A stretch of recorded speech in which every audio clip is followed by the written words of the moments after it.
If I asked you to picture a heart problem, you would probably clutch your chest. You would imagine a sharp pain radiating down your left arm. You would imagine shortness of breath. Hollywood has trained us to believe that heart failure is a dramatic, explosive event that happens in the chest. But as a doctor who has treated thousands of seniors, I can tell you that for many patients, the first real warning sign does not appear in the chest at all. It appears 4 feet lower. It appears in your ankles. It appears in your shins. It appears in the way your shoes fit at the end of the day. Your legs are often the first messengers of a failing heart. They are the canary in the coal mine. While you are waiting for a chest pain that might never come, your legs are screaming that your cardiovascular system is drowning. Today, we're going to decode the 12 specific signs of heart failure visible in the lower extremities. We're going to look at the color of your skin, the texture of your hair follicles, and the temperature of your toes. And I am going to teach you a simple 10-second physical test that you can perform on yourself right now to see if your swelling is just harmless aging or if it is a red flag for a failing pump. But before we look at the signs, we must understand the hydraulics. We have to understand why a problem in the center of your chest manifests as a disaster in your feet. To understand this, we need to stop thinking of the heart as a single organ. We need to start thinking of it as 2 separate pumps sitting side by side. You have a left pump and a right pump. The left pump is the glamour muscle. It is big, it is strong. Its job is to blast fresh, oxygenated blood out to your brain, your kidneys, and your muscles. When the left pump fails, you get fluid in your lungs. You drown from the inside. That is the shortness of breath everyone talks about. But today, we're focusing on the right pump, the right ventricle. The job of the right pump is less glamorous, but equally critical. Its job is to be a vacuum cleaner. Its job is to suck the used, deoxygenated blood back up from the body and send it to the lungs to be recharged. This is where the problem begins for seniors. Getting blood to the legs is easy. Gravity helps you. The arteries are strong. But getting blood back from the legs, that is a nightmare of physics. The blood has to travel 4 feet vertically against gravity to return to the heart. It requires a strong suction force from that right pump. But if your heart is weakened by years of high blood pressure, or a previous silent heart attack, or valve disease, that right pump loses its suction power. It becomes weak. It becomes stiff. It can no longer pull the blood up fast enough. So, what happens? Imagine a busy highway leading into a city. If there's an accident in the city center, the traffic doesn't just stop in the city. The traffic backs up for miles outside of town. This is exactly what happens in your circulatory system. When the right heart cannot accept the blood fast enough, the blood backs up. It creates a traffic jam that extends down your vena cava, through your abdomen, and settles in the lowest possible point of your body, your legs. This condition is called right-sided heart failure, or in medical terms, peripheral venous congestion. But it is not just blood that is stuck there. This leads us to the concept of the toxic swamp. Your blood is liquid. It is mostly water. It is held inside your veins by pressure. But when that traffic jam happens, the pressure inside the veins skyrockets. It's like overinflating a balloon. The pressure becomes so high that the water part of the blood is forced out. It leaks through the microscopic walls of the veins and spills into the surrounding tissue. It floods the space between your muscles and your skin. This leaked fluid is what we call edema. But here's the danger. This is not fresh water. It is stagnant metabolic waste fluid. It is low in oxygen. It is high in carbon dioxide and cellular trash. When your legs are soaking in this fluid for weeks or months, it begins to destroy the tissue. It suffocates the skin. It kills the nerves. It creates an environment where healing is impossible. So when you look at it Now, look at your ankles, specifically the area right above the bone on the inside of your leg. This brings us to warning sign number 1, pitting edema.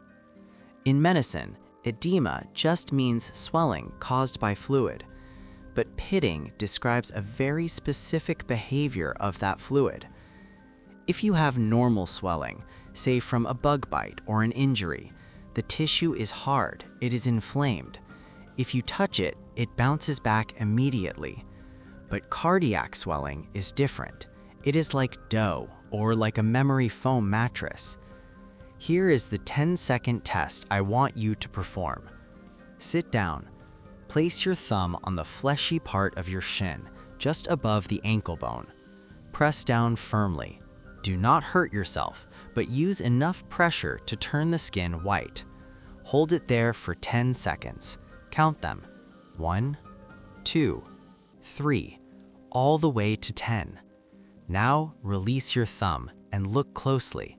Is there a dent? Is there a depression in your skin that looks like a crater? And most importantly, does that crater stay there for a few seconds or even minutes before slowly filling back in? If the answer is yes, that is a positive pitting edema test. What just happened? You physically pushed the stagnant water out of the tissue sponge. It took time for the water to seep back in. This confirms that your swelling is fluid-based, not fat, and not just muscle inflammation. But, and this is a big but, having pitting edema does not automatically mean heart failure. Kidney disease can do this. Liver failure can do this. Even certain blood pressure medications like amlodipine can cause this. So how do you tell the difference at home? How do you know if it is your heart? We look for symmetry and we look for gravity. Heart failure is a systemic problem. It affects the whole machine.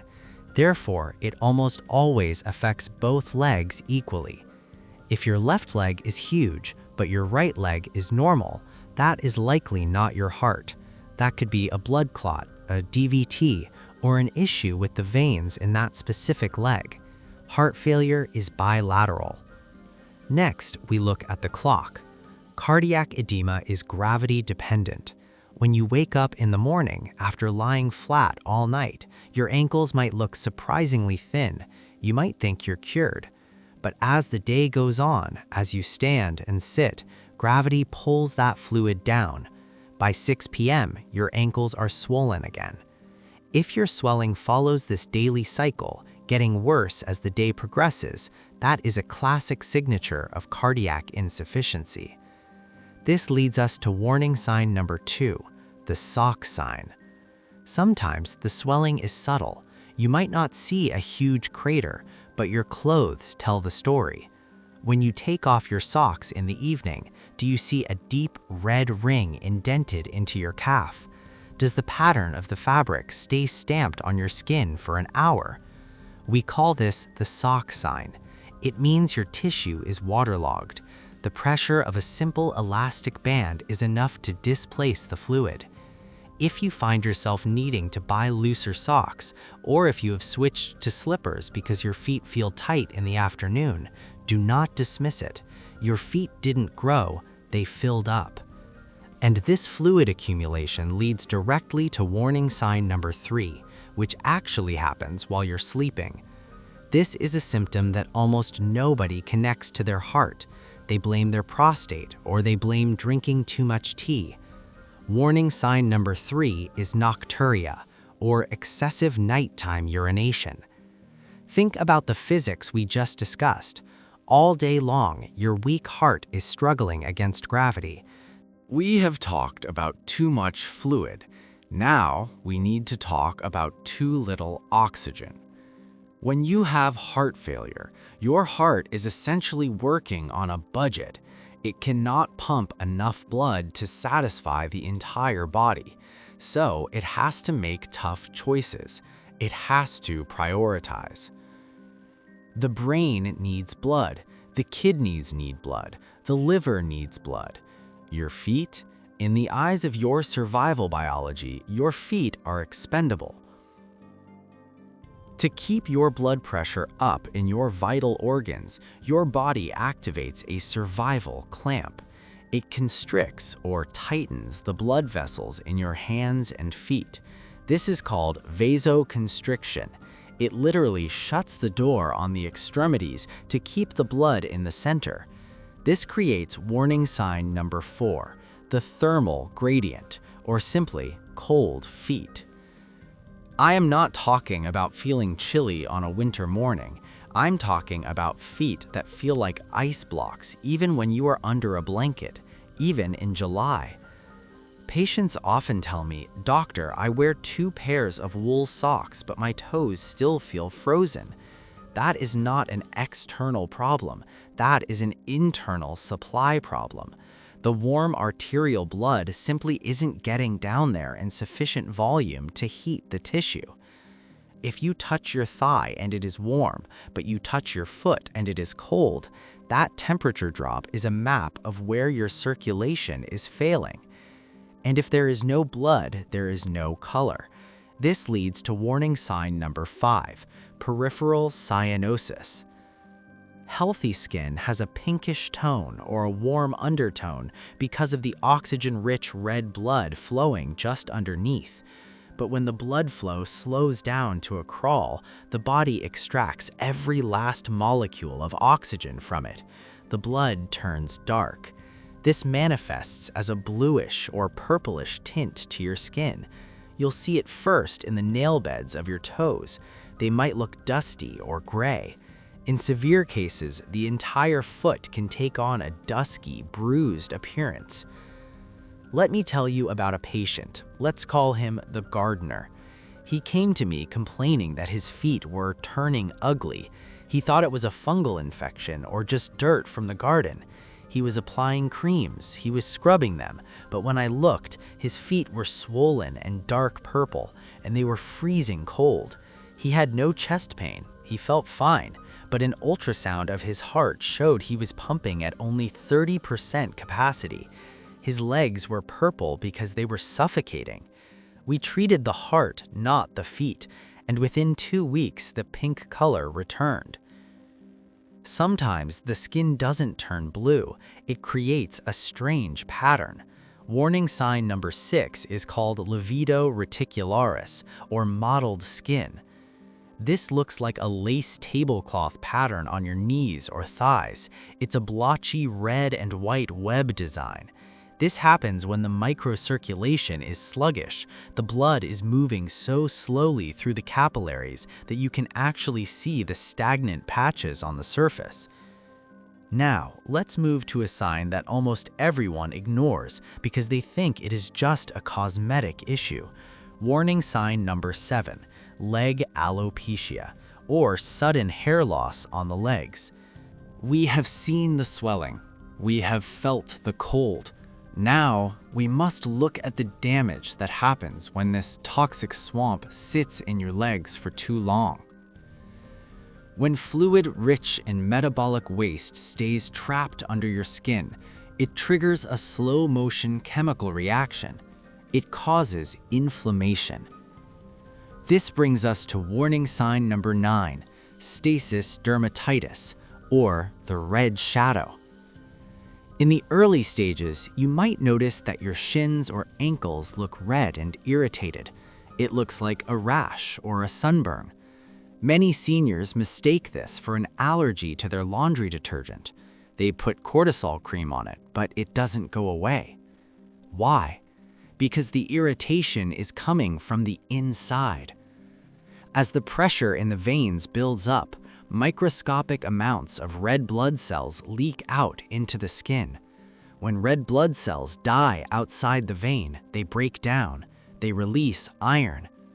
Iron, as you know, turns the color of rust when it oxidizes. This creates a permanent brownish-red discoloration on your lower legs. It looks like a tattoo. It looks like muddy water stains. This is called hemosiderin staining.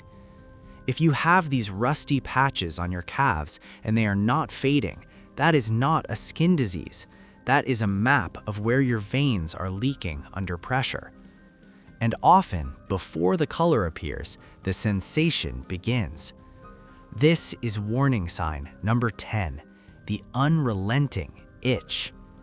This is not a bug bite itch. This is a deep, maddening itch that feels like it is under the skin. We call this stasis eczema. The fluid buildup dries out the skin barrier and irritates the nerve endings. You scratch it, it bleeds, but the itch remains. If you ignore the itch and you ignore the rust, the skin eventually gives up. It dies. This leads to the most feared complication of untreated edema. Warning sign number 11, the venous stasis ulcer. This is distinct from a diabetic foot ulcer. A diabetic ulcer is usually on the bottom of the foot, where you step. It is dry and painless because the nerves are dead. A venous ulcer, caused by heart failure, is usually on the inner ankle, and it is wet. It is weeping. Because there is so much fluid pressure pushing out, the wound constantly oozes a clear or yellowish liquid. It is shallow, it has irregular edges, and unlike the diabetic ulcer, it can be incredibly painful. These ulcers refuse to heal because the tissue is waterlogged. You cannot build a house on a swamp. Unless you treat the heart and reduce the fluid, the skin will never close. But there is one more sensation that confuses both patients and doctors. It's a feeling that mimics diabetes, but has a completely different cause. Warning sign number 12, cardiac neuropathy. We usually associate tingling toes or pins and needles with high blood sugar, but remember, nerves are living tissues. They have tiny blood vessels that feed them. If your heart is not pumping enough blood to the feet, the nerves start to suffocate. They malfunction. This creates a sensation of numbness, burning, or ants crawling on your legs. If your blood sugar is normal but your feet are tingling and cold, do not assume it's just nerves. It is ischemia. It is a cry for oxygen. And finally, there is a functional sign, a feeling that changes how you walk. Let's call it. Now that you know the signs, you need to know the rules of engagement. Living with a weak heart is like driving a car with a sensitive engine. You can still drive it, but you have to watch the gauges closely. You need to know the difference between a warning and an emergency. Here is the red flag duo. If you have swollen legs, and you experience either of these two things, you must seek medical attention immediately. Red flag number 1, rapid weight gain. Fat does not accumulate overnight. Fluid does. If you step on the scale and you are 3 pounds heavier than you were 2 days ago, that is not cheesecake. That is 1.5 quarts of water that your heart failed to pump. This is the single most accurate predictor of a hospitalization. Red flag number 2, orthopnea. This is a fancy word for I cannot breathe when I lie flat. If you need to stack 2 or 3 pillows to sleep, or if you wake up gasping for air and have to sit upright to catch your breath, your heart is no longer just failing your legs, it is failing your lungs. The swamp has moved from your ankles to your chest. This is a 911 situation. But our goal is never to get there. Our goal is to catch the problem when it is just a tight shoe, not a gasping breath. Here is your dry weight protocol. I want you to start this tomorrow morning. Step 1, buy a scale. It doesn't need to be fancy, it just needs to be accurate. Step 2, the morning ritual. Weigh yourself every single morning. Do it at the same time. after you use the bathroom but before you eat breakfast, and wear the same amount of clothing or nothing at all. Step 3. The logbook. Write the number down. Do not trust your memory. Establish your dry weight. This is your weight when you feel good, when your breathing is clear, and your ankles are thin. Let's say your dry weight is 170 pounds. If you wake up one morning and you are 172, take note. Watch your salt intake that day. If the next morning you are 174, call your doctor. Do not wait for the pain. Do not wait for the shortness of breath. Call and say, "Doctor, I have gained 4 pounds of fluid in 48 hours." He might adjust your diuretic medication over the phone. You might solve the problem with a pill instead of a week in the ICU. And finally, a brief word on the enemy, sodium. Salt is a sponge. It holds on to water. If your heart is weak, eating a bag of salty chips is like throwing a sandbag on a drowning swimmer. You are forcing your body to hold on to fluid that your heart cannot move. Read the labels. Aim for less than 2,000 milligrams a day. Your ankles will thank you. The conclusion. Your body is an incredible machine. It wants to survive. Those swollen, itching, heavy legs are not trying to annoy you. They are trying to talk to you. They are absorbing the fluid to keep your